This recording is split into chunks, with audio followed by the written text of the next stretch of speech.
In 1970, the criteria for high blood pressure was 160 over 90. That's when the doctor started talking to you about your high blood pressure and whether you should take medications. There was another method of knowing if you had high blood pressure, especially as you got older, was the systolic number had to be 100 plus your age. So if you were 70 years old, it was perfectly acceptable to have your blood pressure 170 over something. As long as it was lower than that, everything was a-okay.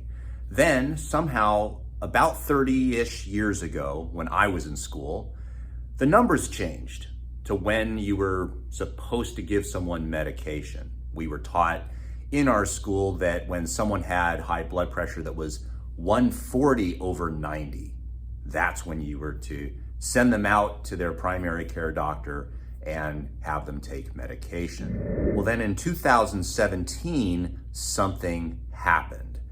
And that is, a study came out that said people's blood pressure should be lower than 120 over 80. Now, that is a pretty lofty goal. That is very low, such that almost hardly anyone can pass that. When you go into a doctor's office in the middle of the day, you've already had stress, you're already stressed about being there. Maybe you've been waiting in the waiting room too long. You've probably had coffee or some type of food prior to that appointment. Then they rush you into the room, usually put the blood pressure cuff off over a number of clothing as you're dangling there, as they're asking questions. There's a whole host of reasons why your blood pressure is gonna be above 120 over 80. If you are above 120 over 80 now, you're gonna get a talking to. You're gonna get a little spanking, little slap on the wrist. The doctor's gonna talk to you. But if you're above 130 over 80, now that's the criteria for medication. Now let me know what your opinion is. Is this simply corporate greed from pharmaceutical companies to lower the margins so low that almost no one can pass, and thus every one of us should be on blood pressure medication? Or are the pharmaceutical companies so altruistic that they just want to help humanity that they've made the criteria such that they're really saving lives and preventing us from having a heart attack or stroke? Let me know what you think is the answer down in the comment section down below.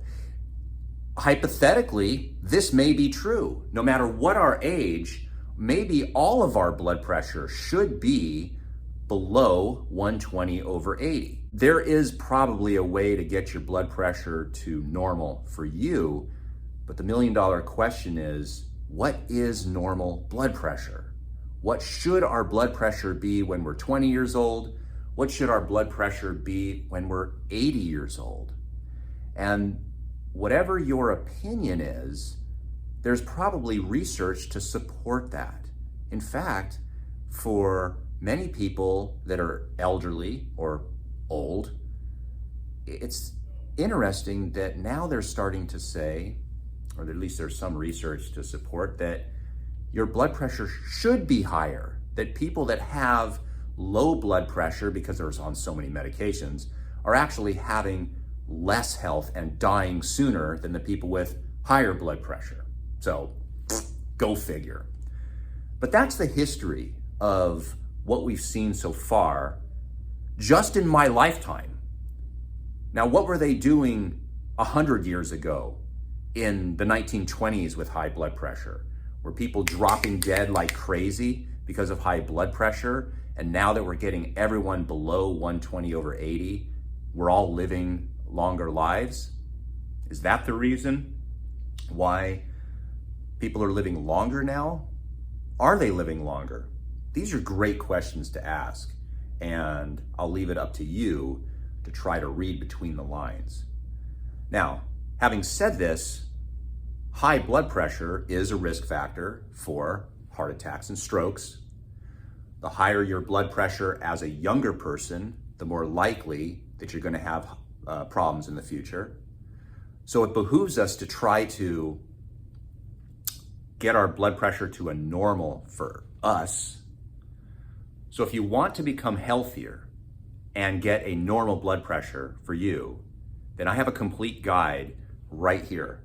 Watch this video, take notes. It's all for free. I'm not gonna sell you anything, but it's a lot of suggestions on how to maintain and get healthy blood pressure. And it's a complete guide. Watch this video. It's a good video. You'll like it.